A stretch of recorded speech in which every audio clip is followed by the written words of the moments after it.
로마서 강의 6번째 시간이 되겠습니다. 우리가 가장 잘 안다고 생각하면서 가장 모르는 것이 있어요. 그게 뭐겠어요? 바로 우리 자신입니다. 그래서 유명한 철학자가 말했다라고 하는 이야기도 있지만 너 자신을 알라, know yourself 라고 하는 이야기가 있는 것이죠. 여러분 한번 생각해 보세요. 여러분 자신에 대해서 잘 알고 있나? 나는 어떤 존재인가? 라고 하는 사실을 여러분 알고 계십니까?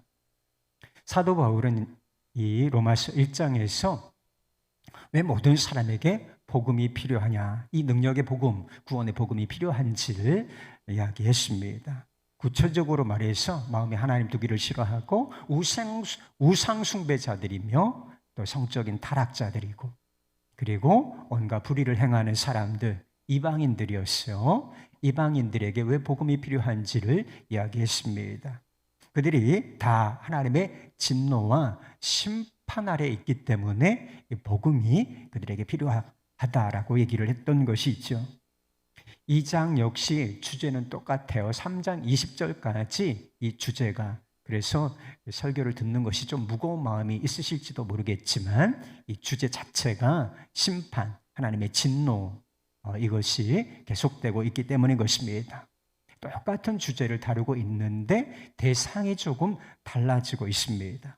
본문 말씀이 누구를 염두에 두고 말한 것인가? 대체적으로는 유대인들에 대해서 말하고 있는 것이다, 이렇게 보는 견해가 있습니다. 근데 그것뿐만 아니라 유대인들뿐만 아니라 자신을 선하다고 생각하고 있는 도덕주의자들, 도덕적으로 사는 사람들이 있잖아요. 그런 사람들에 대한 이야기다라고 보는 시각도 있습니다. 유대인들은 자신들이 하나님의 진노와 심판에서 제외되었다라고 생각했어요. 그래서 사도 바울이 말하고 있는 1장에서 말하고 있는 이방인들에 대한 선언, 이것이 옳다고 여겼을 것입니다. 이방인들은 죄인들이지,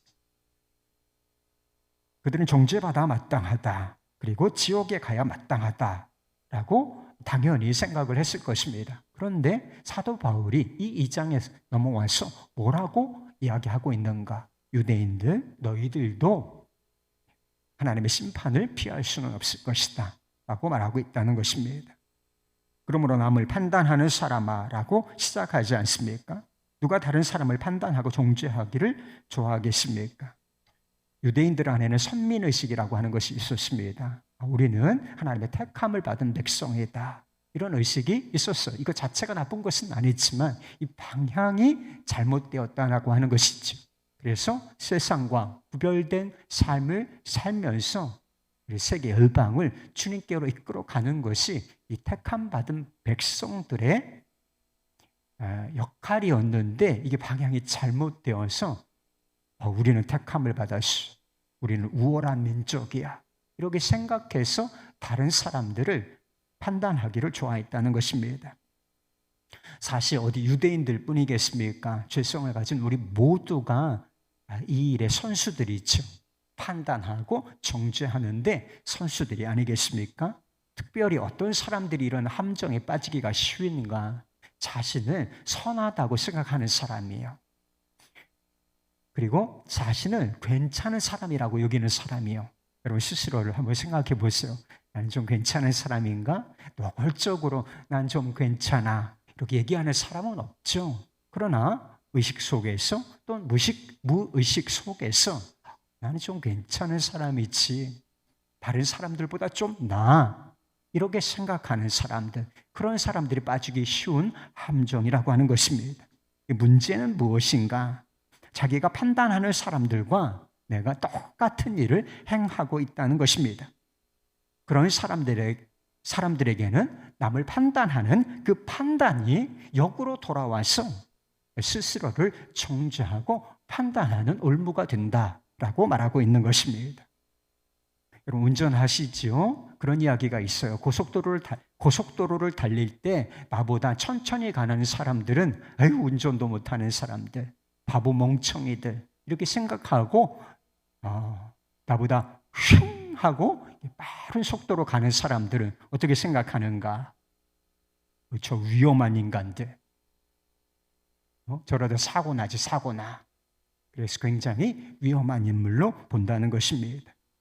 나쁜 행동에 대한 입장이 똑같다는 것입니다. 존 스토트라고 하는 목사님은 이렇게 말했습니다. 다른 사람들의 수치스러운 행위에 대해서는 몹시 분노하면서 자신의 의로움을 드러내지만 다른 사람이 아닌 자신이 그런 행동을 했을 때에는 심각하게 받아들이지 않는다라고 말입니다. 여러분, 정치권에서 자주 사용되는 내로남불이라는 말이 있어요. 여러분 아세요? 무슨 뜻이냐? 내가 하면 로맨스고 남이 하면 불륜이다, 이런 뜻을 가지고 있습니다. 행위의 본질 자체는 똑같은 거예요. 그런데 그것을 내가 했을 때와 다른 사람이 했을 때의 판단, 그것이 완전히 극과 극이라고 하는 것입니다. 다른 사람이 하면 굉장히 부도덕한 일이고 불법한 일입니다. 해서는 안 되는 일이에요. 정죄받아 마땅한 일입니다. 그런데 내가 그 일을 행하지 않습니까? 그러면 그럴 수도 있지, 어쩔 수 없었어, 그 정도야, 이렇게 생각하면서 넘어간다는 것입니다. 그러나 바울은 이미 판단은 끝났다라고 말하는 것입니다. 내가 그런 행위를 했을 때 내가 나 스스로를 판단하는 판단이 정확한 것이 아니라 내가 다른 사람들에게 들이대고 있는 이 엄격한 잣대, 그것이 나에게 화살로 돌아와서 나 스스로를 정죄하는 것이 된다. 정죄받아 마땅하다. 이렇게 이야기하고 있는 것입니다. 다윗이 밧세바를 범했습니다. 이게 불륜이에요. 그리고 간음이 있죠. 그것도 모자라서 그녀의 남편 우리아를 전장의 최전방에 나가게 해서 죽게 만들었습니다. 그리고는 홀로 남아있는 이 밧세바를 자신의 아내로 취하였습니다. 하나님께서 이것을 보고 이게 심히 악하다라고 보셨습니다. 악한 행위죠. 간음을 저질렀습니다.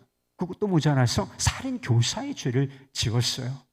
이것이 지금 상황에서 벌어진다면 한 수십 년 무기징역, 최고로 형이 떨어진다면 아마 사형까지 내려줄 수 있는 그런 죄인 것이죠. 그런데 실제로 죄를 범한 다윗은 그것을 별로 심각하게 생각하고 있지 않았다라고 하는 것입니다. 자신이 한 일을 그저 로맨스 정도라고 생각하고 회개하지 않는 그런 상태에 머물러 있었다는 것입니다. 그럼에도 불구하고 하나님께서 다윗을 불쌍히 여기셨기 때문에 나단 선지자를 보내신다는 것입니다. 나단 선지자가 다윗 앞에 나타나서 직접적으로 다윗의 죄를 지적하는 것이 아니에요. 우회적으로 아주 억울한 일을 당한 사람의 예를 든다는 것입니다. 소와 양이 아주 많은 부자가 있었습니다. 많아요, 부자예요. 근데 그 사람에게 손님이 찾아왔어. 그러면 자기의 것을 잡아서 손님 대접을 하면 될 텐데 이게 부자가 인색한 거라. 그래서 자기의 것을 아껴서 자기의 것을 잡지 아니하고 양이 딱 한 마리밖에 없는 사람, 진짜 가난한 사람이고 이 양을 굉장히 귀하게 여겨서 가족처럼 된 사람의 소유, 이 양을 빼앗아서 잡고 손님을 대접하는 이 일을 행했다는 것입니다. 그래서 어떻게 생각하십니까? 어찌할까요? 그때 다윗이 그 이야기를 듣고서 대단히 분노하면서 이렇게 말합니다. 사무엘하 12장 5절 말씀, 여호와의 살아계심을 두고 맹세하노니 이 일을 행한 그 사람은 마땅히 죽을 자라. 그때 나단이 뭐라고 하는지 아십니까? 당신이 바로 그 사람이라. 그런 일을 행한 사람은 마땅히, 내가 하나님의 살아계심을 두고 맹세하는데 죽을 거야. 죽어 마땅하지. 그 사람 어디 있어? 이렇게 얘기했지만 사실은 누가 누구를 정죄하고 있는 것인가요? 다윗 스스로 자신을 정죄하고 있었다라고 하는 것입니다. 우리 목에 녹음기가 하나 달려있다고 한번 생각해 보세요. 지금 녹음기를 달고 다니는 사람은 없지만 가정을 해보는 거예요. 우리 목에 소형 녹음기가 달려있고 그것을 평생 달고 다닌다고 한번 생각을 해보십시오. 우리가 일평생 다른 사람에 대해서 하는 이야기들, 판단하고 정죄하는 이야기들이 고스란히 다 녹음이 된다고 한번 생각해 보시기 바랍니다. 그건 나쁜 일이다. 더러워. 어떻게 그런 일을 할 수가 있어? 그건 죄야. 그런 사람은 벌을 받아 마땅하다. 여러분 TV 보면서 악을 행한 사람 보고 뭐라고 한 적이 있어요? 저런 놈은 죽여야 되지. 사회에서 격리시켜버려야 돼. 그런 말 하지 않았습니까? 저도 수차례 했어요. 그런 게 다 녹음이 됐다. 하나님께서 우리를 정죄하시고 심판하시는 데는 한 가지면 딱 충분하다는 거예요. 마지막 심판대 앞에 섰을 때 우리 목에 걸려있는 그 녹음기, 거기에 플레이 버튼을 누르기만 하면 딱 끝난다는 것입니다. 그러면 우리의 불의한 행동에 대해서 그것은 나쁜 일이야? 그것은 죄야? 그것은 벌을 받아 마땅해? 그런 사람은 죽어 마땅하지. 이런 이야기가 나온다는 것입니다. 정죄와 심판을 내려준다는 것입니다. 아무도 하나님의 심판을 피할 수 없다. 우리 스스로를 정죄하고 있다. 그것이 심판에 대한 첫 번째 진리이고, 바울이 말하는 두 번째 심판에 관한 진리가 있는데, 심판은 행위로 되어진다는 것입니다. 6절 말씀입니다. 하나님께서 각 사람에게 그 행한 대로 보응하시되. 유대인들은 혈통에 대한, 내가 유대인이다라고 하는 자부심을 가지고 있었습니다. 그래서 내가 유대인이기 때문에, 유대 공동체 속에 속한 일원이기 때문에 나는 심판받지 않아, 구원받았지, 이렇게 생각하는 경향이 있었어요. 그러나 바울은 심판이 각 사람, 꼭 개인의 문제라고 하는 것입니다. 내가 어떤 공동체에 속해 있었다. 내가 누구의 자녀이다. 내가 어떤 그룹에 속해 있다. 이건 중요한 문제가 아니라는 거예요. 하나님의 심판대 앞에 섰을 때는 오직 홀로 단독자로서 하나님 앞에 서게 되는데, 하나님께서 우리를 판단하실 때 어떤 기준을 가지고 우리를 판단하시는가? 그 심판의 기준이 바로 우리의 행위라고 하는 것입니다. 참고 선을 행한 사람에게는 영생을 주시고 불의를 행한 사람에게는 진노와 분노로 갚으실 것이다. 악을 행한 사람에게는 환난과 곤고가 있을 것이고, 선을 행한 사람에게는 영광과 존귀와 평강이 주어질 것이다. 천국과 지옥이 행위를 통해서 싹 하고 갈라질 것이다 라고 말씀하고 있는 것입니다. 바울이 그렇다면 행위로 말미암아 우리가 구원을 받게 된다라고 주장하고 있는 것인가? 이렇게 의문을, 이렇게 질문하시는 분이 있으실 수가 있습니다. 로마서에 주제가 있다고 말씀을 드렸죠. 처음부터 끝까지를 관통하는 하나의 주제, 그것이 바로 이신칭의, 믿음으로 말미암아 의롭다함을 받는다. 구원은 오직 은혜로 믿음으로 말미암아 얻는 것이다. 여러분, 이것을 잊으시면 안 된다고 말씀을 드렸잖아요. 바울이 지금 말하고 있는 것은 구원에 대해서, 의롭다함을 얻는 문제에 대해서 말하고 있는 것이 아니라 심판에 대해서 어떻게 판단을 받느냐, 심판에 대해서 말하고 있다는 것을 우리가 기억해야 할 것입니다. 심판은 유대인이나 이방인이나 인종이 있죠? 이런 혈통, 이것에 관한 문제가 아니라는 것입니다. 심판은 우리가 이 땅에서 살 때의 부와 권력과 용, 어떤 지위, 이것을 얼마나 얻었느냐, 누렸느냐, 이것에 관한 문제도 아니라는 것입니다. 심판은 종교, 우리의 종교가 무엇이냐, 이것에 관한 문제도 아니라고 하는 것입니다. 우리가 홀로 하나님의 심판대 앞에 섰을 때 하나님께서 물으시는 것은 오직 한 가지, 내 행위가 무엇이냐라는 것입니다. 내가 어찌 살았느냐, 이것 한 가지만 물으신다라고 하는 것입니다. 유대인들은 율법을 가지고 있었습니다. 그래서 이방인들을 뭐라고 통칭하여 불렀느냐? 법 없는 자들이라고 불렀습니다. 이게 무슨 뜻이냐면 약간 멸시적인 의미가 있는 거예요.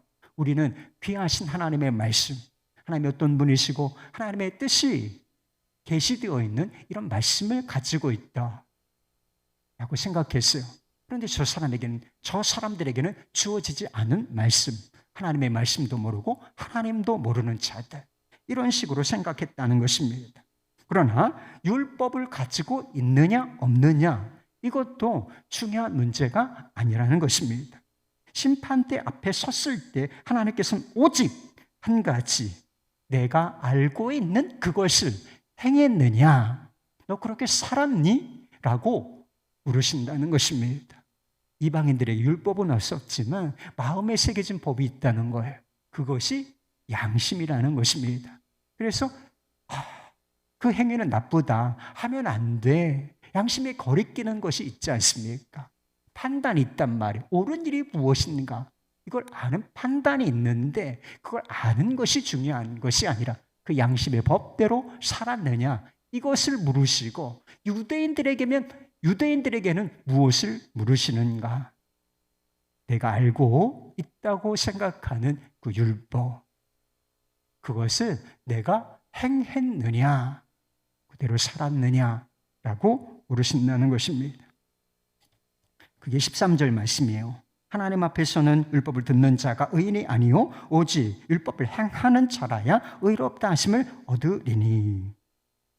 여러분, 우리도 하나님의 말씀을 이제 가지고 있지 않습니까? 하나님의 말씀을 가지고 있다는 사실을 귀하게 여기죠. 중요하게 생각하는 경향이 있습니다. 그런데 좀 오버하는 경향이 있어요. 어떤 경향이 있느냐? 하나님의 말씀을 압니다. 그러면 설교를 들으시고 하나님의 말씀, 성경을 읽지 않습니까? 그럼 알아.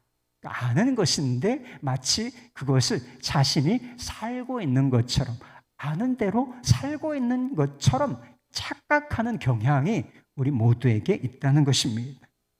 아는 것과 행하는 것은 결코 같은 것이 아닌 거예요. 여러분도 빨간 신호등에 횡단보도를 건너서는 안 된다, 길을 건너서는 안 된다는 사실을 아시지요? 그 모르는 사람이 있습니까? 어린 시절에 다 배우는 것 아니겠어요? 그런데 지식이 있습니다. 실제로 빨간불이 탁 들어와 있는데 그것을 무시하고 건넌다고 한번 생각해 보십시오. 안다는 게 무슨 소용이 있습니까? 실제로 빨간불이 건넜기 때문에 그는 법을 어긴 자가 되는 것입니다. 하나님께서 행위라는 기준으로 우리를 판단하시면 어떤 결과가 우리에게 찾아올까 한번 생각해 보셨습니까? 영생일까요? 아니면 환난과 공고이겠습니까? 진노와 분노일까요? 아니면 영광과 존귀와 평강이겠습니까? 사도 바울의 결론은 유대인이나 이방인이나 똑같이 다 망한다라고 하는 것입니다. 우리가 보기에, 내가 보기에 저 악한 인간, 저 나쁜 인간, 이렇게 생각하는 그 사람뿐만 아니라 좀 선하게 산다 이렇게 생각하는 사람들, 난 좀 괜찮지, 이렇게 생각하는 우리 자신 모두 지옥의 판결을 피할 수는 없다라고 말하고 있는 것입니다. 누가복음 10장에 이른바 선한 사마리아인의 비유가 나옵니다. 예수님께서 그 비유를 말씀하시게 된 동기가 있다는 사실을 우리가 주목해야 하는 것입니다. 한 율법사, 율법을 잘 알고 율법을 가르치는 이 율법사가 와서 영생에 대해서 묻는 것이 있죠. 내가 무엇을 하여야 영생을 얻으리까? 근데 좀 예수님의 반응이 좀 이상합니다.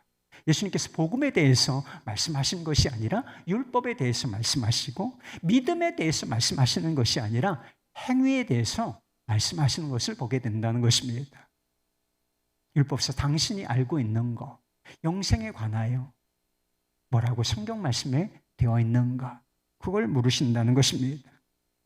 누가복음 10장 27절 28절 말씀, 대답하여 이르되 내 마음을 다하며 목숨을 다하며 힘을 다하며 뜻을 다하여 주 너희 하나님을 사랑하고 또한 내 이웃을 내 자신과 같이 사랑하라 하였나이다. 예수께서 이르시되 내 대답이 옳도다, 이를 행하라, 그러면 살리라 하시니. 이 말씀을 잘 보세요. 정말 우리가 마음을 다하여 하나님을 사랑하고 목숨을 다하여 하나님을 사랑하고 그리고 이웃을 나 자신처럼 사랑한다면 그것으로 말미암아 우리가 영생을 얻을 수 있겠습니까? 이 예수님께서 하신 말씀이에요. 율법사의 이 판단, 영생의 길, 너 잘 알고 있다. 그것을 행하라. 그러면 살리라. 이렇게 말씀하셨단 말이에요. 이것을 행하면, 율법을 행하면 그럼 우리가 살 수 있을까요? 이론적으로는 그래요. 우리가 100% 하나님의 말씀에 일치하게 순종하여 산다면 실제로 그 율법을 행함으로 말미암아 구원을 얻을 수 있을 것입니다. 예, 문제는 무엇인가? 항상 문제가 있다는 거예요. 문제는 이 하나님의 말씀대로, 이 율법대로 살아낸 사람이 없다는 것입니다. 그 어떤 사람만 없는 것이 아니라 세상에 존재하는 그 어떤 사람도 이 하나님의 말씀에 100% 하나님의 말씀은 완전하기 때문에 완전을 요구하는데 이 100% 일치하게 살아낸 사람이 단 한 사람도 존재하지 않는다는 것입니다. 그래서 예수님께서 이 땅에 오시고 고난받으시고 십자가를 지셔야 했던 것이 아니겠습니까? 그런데 사람이 참 자신을 몰라요. 우리가 참 자신을 모른다는 것입니다. 율법사는 예수님의 말씀을 듣고서 자기를 옳게 보이려고 내 이웃이 누구입니까? 라고 질문을 했다는 것입니다. 자기를 옳게 보이려고 이게 포인트예요. 그러니까 이 말씀을 했는데 이것을 지켜 행하라. 그러면 살 것이다. 그런데 이 사람이 의기양양했다는 거예요. 이 말씀 제가 지금 이 말씀대로 지금까지 살아왔습니다. 이런 뜻으로서 이런 질문을 했다라고 하는 것입니다. 그때 주신 비유가 바로 선한 사마리아인의 비유인 것입니다. 여리고로 어떤 사람이 내려가다가 강도를 만나서 죽게 되었습니다. 제사장도 레위인도 지나쳐 버리지만 사마리아인이 다가와서 그를 돌봐주지요. 현장에서 그 응급조치를 했을 뿐만 아니라 그를 주막으로 데려가서 돌아보아주고 길을 떠나면서 이 사람이 완치될 때까지 돌봐주며 내가 돌아와서 그 비용을 지불하겠노라. 이렇게 약속하면서까지 끝까지 이 사람, 위기를 만난 이 사람을 책임져 준다는 것입니다. 예수님께서 이 비유 끝에 그렇게 말씀하세요. 가서 너도 이와 같이 하라. 이렇게 말입니다. 여러분은 선한 사마리아인의 비유를 아시지요? 한두 번 들은 건 아니시잖아요. 근데 이 비유를 읽고 들으면서 어떤 생각을 하셨습니까? 가서 너도 이와 같이 하라. 여러분들 들으신 말씀이 있죠. 이 말씀을 듣고서 여러분 정말 어떻게 생각해 보셨습니까?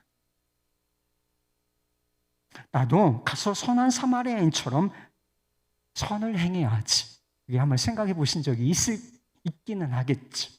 근데 정말 우리가 일생을 선한 사마리아인처럼 살았는지를 한번 생각해 보세요.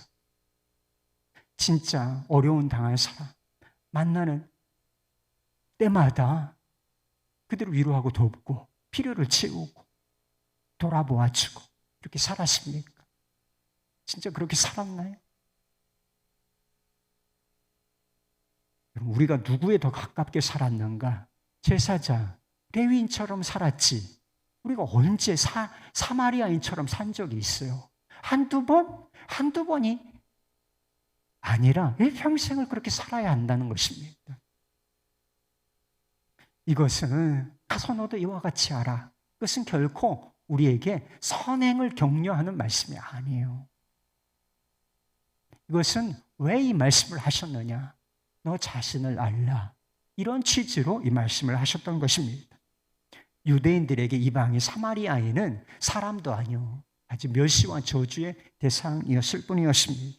그런데 그들이 멸시하는 사람이 이웃으로 등장하고 그가 역으로 유대인, 고난당한 유대인을 돌아보아주고 자비를 베푼다는 것입니다. 그리고 예수님께서 가서 너도 이와 같이 하라 말씀을 하신다는 것입니다. 율법사는 자신이 하나님의 말씀을 행하고 지키고 있다. 그래서 나는 의롭지, 괜찮아. 하나님이 나를 인정해 주실 거야 라고 생각했지만 다 틀렸다는 거예요. 내가 가지고 있는 이웃의 개념부터 잘못되었다. 이방인도 이웃이야. 그들을 사랑해야 한다. 내가 이웃을 사랑하고 있다는 그 사랑, 그 자부심, 그것은 위선이고 거짓일 뿐이다. 이 사실을 폭로하시기 위하여 이 비유를 사용하신 것이라고 하는 것입니다. 예수님께서 이 선한 사마리아인의 비유를 하시면서 이 율법사에게 기대하신 반응이 도대체 무엇이겠습니까? 예수님의 발 앞에 엎드려서 주여 저는 죄인입니다. 하나님 나라에 들어가기 합당치 않은 자입니다. 죽어 마땅한 자입니다. 주여 제게 자비를 베푸소서. 이런 반응이 아니었겠습니까? 그런데 하나님께서 우리에게 기대하신 반응도 역시 똑같다는 것입니다. 말씀 앞에 서서 우리 자신을 돌아보고 그렇게 살지 못했음을 인정하며 주여 제가 죄인입니다. 이렇게 고백하고 주님께 자비와 은혜를 구하는 그 마음, 그 반응을 원하신다는 것입니다. 세 번째 진리가 있는데 심판은 유예되고 있다는 사실입니다.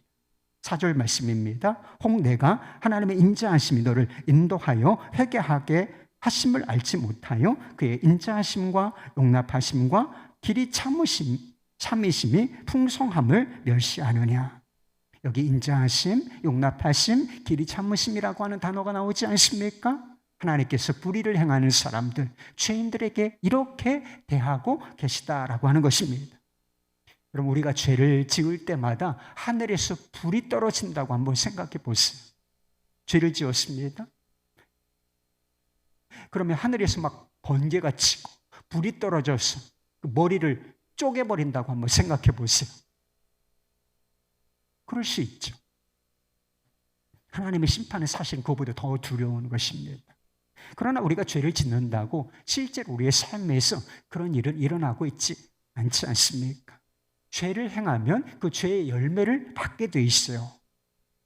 그래서 고통을 당하게 되지만 하늘에서 불이 떨어져서 즉각 심판을 받고 죽는 일은 일어나지 않는다. 그래서 유명한 무신론자 중에서 로버트 잉거솔이라고 하는 사람이 있다는 것입니다. 그가 어느 날 무신론 강의, 하나님은 존재하지 않아, 이런 주제로 강의를 하면서 한 가지 자기의 제안을 했다는 것입니다. 탁상에 시계를 딱 꺼내놓고 내가 5분 동안 하나님을 심히 욕하겠다. 하나님을 내가 욕하고 저주할 터인데 그동안 하나님이 있다면 나를 심판하고 죽이기를 바란다. 내가 만약 죽지 않는다면 하나님은 없거나 하나님은 있어도 실패자에 불과하다 라고 소리를 쳤다는 것입니다. 시간이 짝깍짝깍 가요. 하나님을 저주했습니다. 하나님을 삿대질하며 욕했는지는 모르지만 하여튼 입에 담을 수 없는 그런 욕을 했어요. 5분이 지났습니다. 아무 일도 일어나지 않았어요. 거 보라. 아무 일도 일어나지 않지 않느냐. 인간이 승리자요, 하나님은 실패자일 뿐이다. 이렇게 공공연하게 큰 소리를 쳤다는 것입니다.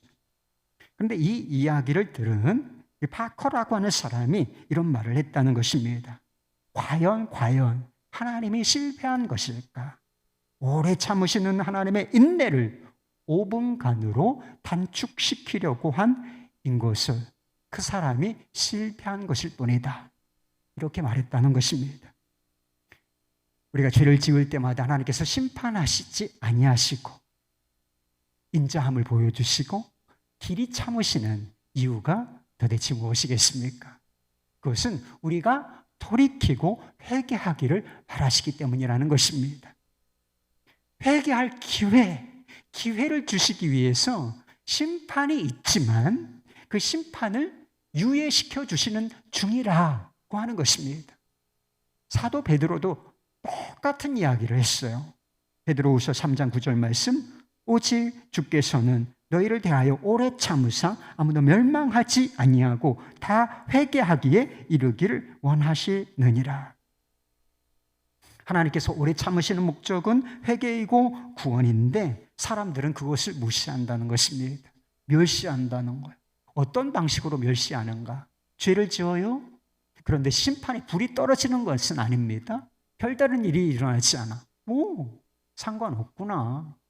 이렇게 생각하면서 여전히 자신의 육신의 욕망을 따라서 제된 행동을 멈추지 않는다는 것입니다. 그런데 이것은 심판이 없다는 뜻이 아니라 내게 우리에게 임할 진노를 쌓고 있는 중이라, 이런 의미라는 것입니다. 하늘에 진노의 창고, 나를 위한 진노의 창고가 있다고 한번 생각해 보세요. 그것도 가정이지만 여러분, 우리가 이 땅에 있을 때 죄를 짓습니다. 근데 즉각적인 심판은 내려지지 않아. 근데 아무 일도 없었던 일이 되는 것이 아니라 진노의 창고에 진노가 하나 딱 쌓인다는 것입니다. 또 우리가 죄를 멈추지 않지 않습니까? 또 죄를 지어요. 그러면 또 하나님의 진노가 또 쌓이고 또 쌓이고 또 쌓이고 또 쌓이고. 여러분, 시루떡 아시죠? 요즘에 시루떡 먹는 분들은 많지 않지만 시루떡 반복적으로 이렇게 하면서 켜켜이 쌓여있는 시루떡. 여러분, 우리가 도대체 이 땅에 살 때 죄를 몇 번이나 행한 것 같습니까? 막 진노의 창고에 하나님의 진노가 시루떡처럼 하고 쌓여있다는 것입니다. 그런데 어느 순간 아무 일도 없던 일이 되는 것이 아니라 하나님께서 예정하시는, 하나님께서 인내하시는 기간이 끝나면 이 진노가 한 번에 확 하고 우리 영혼에 쏟아질 때가 온다는 거예요. 하나님께서 마지막 심판 때에 예수 그리스도로 말미암아 심판하실 것인데, 우리의 행위는 물론이고 우리 속에 감추어져 있는 마음, 동기, 그리고 은밀한 것까지 다 찾아내어 심판을 완성하신다라고 하는 것입니다. 결론이 뭔가요? 아무도 하나님의 심판을 피할 수 없다는 것입니다. 역설적으로 말하면 내가 심판을 받아야 하는데 이 심판을 피할 수 없는데, 그 피할 수 없는 심판을 예수께서 이 땅에 오시고 십자가에 달려서 받아내신 이 십자가, 이 은혜의 복음이 필요하지 않은 사람, 이 속죄의 복음이 필요하지 않은 사람은 이 세상에 단 한 사람도 존재하지 않는다라고 말하고 있는 것입니다. 십자가는 죄인을 향한 엄청난 사랑이에요. 얼마나 사랑하시면 예수님께서 우리를 대신하여 십자가를 지실 수 있겠습니까? 이 십자가는 죄인을 구원하시는 하나님의 능력과 영광인 것입니다. 여러분은 이 하나님의 은혜가 얼마나 놀라운지 그것을 조금감이라도 잡고 계신가요? 이 십자가의 능력과 영광, 그 위대하심, 이것을 조금이라도 알고 감사하고 계신가요? 이것이 깨달아지지 않는 것은 십자가 매일 듣는 이야기지 이렇게 무덤덤하게 넘기고 있는 것은 우리가 우리 자신에 대해서 내가 누구인지를 잘 모르고 있기 때문인 것입니다. 아직도 자기를 괜찮은 사람으로 생각하고 있기 때문인 것입니다. 찬양이 있죠. Amazing Grace. 나 같은 죄인 살리신 주 은혜 놀라워.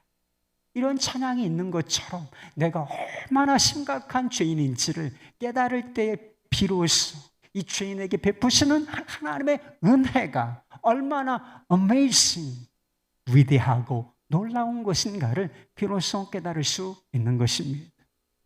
하나님의 진노와 심판의 두려움을 아십니까, 여러분? 번개가 쳐서 정수리를 박살내는 것처럼 우리 영혼이 그렇게 박살날 때가 온다는 거예요. 환난과 공고가 우리 삶에 미쳐서 도무지 견딜 수 없는 지점이 온다. 이 심판, 하나님의 진노, 지옥의 두려움을 알아야 이 십자가의 능력과 영광, 이것이 얼마나 놀랍고 위대한지를 비로소 깨달을 수가 있다는 것입니다. 김철기 선교사님이라는 분이 계신데 가슴 찢는 회개라고 하는 책을 쓰셨습니다. 선교사님은 한평생을 아마존 선교사로 헌신한 분이셨습니다. 24시간 전도, 24시간 사역, 이것만을 생각하면서 사역에 헌신했던 분이시라는 것입니다. 그런 선교사님이 가슴을 찢으며 크게 회개할 일이 뭐가 그렇게 많이 있겠습니까? 그런데 선교사님이 이렇게 썼어요. 나는 주님께로 가지 않았다. 그분이 내게 원하시는 일, 가장 중요한 일, 나 자신을 부인하고 십자가를 지는 일은 하지 않았다. 나는 사역에 충실하고 최선을 다하고 싶었다. 한 사람이 주님을 영접하고 변화되는 것을 보는 기쁨이 마약을 하고 얻는 기쁨과 같을까 생각할 만큼 그 감격을 쫓았다. 그것이 주님께서 기뻐하시는 일이라고 생각하여 행복했고 기뻤다. 하지만 거기엔 주님이 계시지 않았다. 순전히 나의 착각이고 오해였다. 이 선교사님 주님께 모든 것을 드리고 싶었고 하나님의 말씀을 알고 있는데 이 율법, 하나님의 말씀을 흠없이 행하고 싶었고 소원이 한 가지 있는데 여러분 소원이 뭐예요? 이 선교사님의 소원은 순교하는 것이었다는 것입니다. 그러나 주님은 예상치 못한 고난을 통해서 나 자신이, 이 선교사님 자신이 바리새적인 위선자라고 하는 사실을 깨닫게 해주셨다는 것입니다.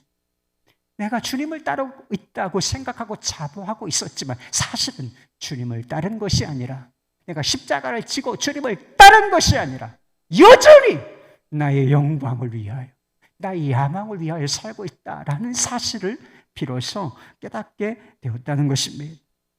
그때서야 비로소 주님, 제가 죄인 중에 괴수입니다.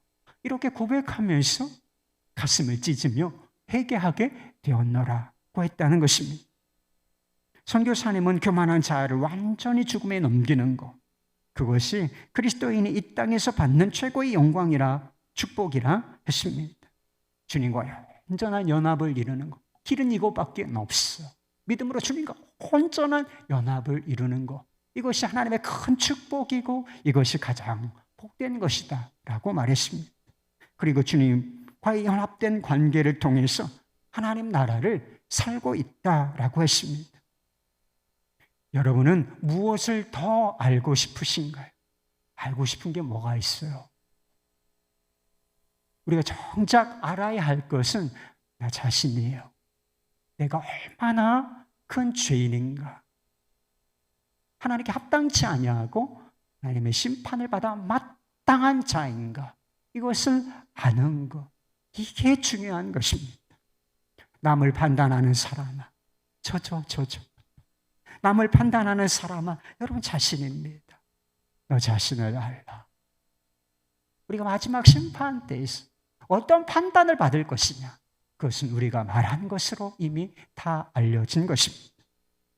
하나님의 거룩하신 말씀이 우리의 삶을 그렇게 보여주고 있고, 무엇보다 우리가 어떤 존재인지, 어떤 죄인인지는 주님께서 우리를 대신하여 지신 십자가, 그 참혹한 십자가가 분명히 보여주고 있는 것입니다. 우리 자신을 명확하게 보게 해달라고 기도하시지 않겠습니까? 그럼에도 불구하고 나 같은 죄인을 사랑하시는 하나님의 은혜, 나 같은 죄인을 위하여 그 참혹한 십자가를 지신 그 십자가, 그 십자가의 은혜와 영광과 능력을 지금보다 보다 더 알게 해달라고 기도하시지 않겠습니까? 이것이 우리의 기도 제목이 될 수 있기를 바랍니다.